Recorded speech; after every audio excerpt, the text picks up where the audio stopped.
And I think just that little nugget of wisdom, that if we take time to listen more than we speak to God about all the things that are going on, all the things that we want, that we'll be able to hear God's voice more in our life.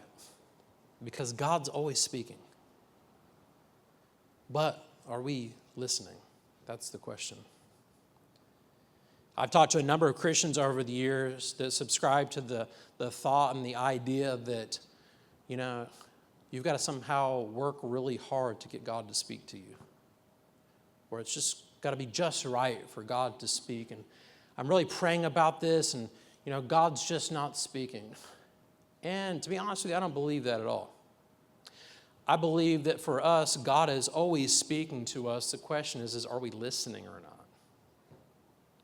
Like, if our life is like a radio dial, that we're tuned in to all these other voices and all this other content in our life, and we hear those loud and clear, but we don't take time to get quiet enough and still enough to tune in to hear what God is trying to say.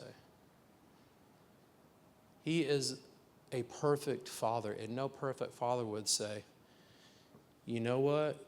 You better do right, and you better act right, and you better just do a lot of good, and if you do, then I'm going to speak to you. Otherwise, zip, I'm not going to speak to you at all. Good luck, you're on your own.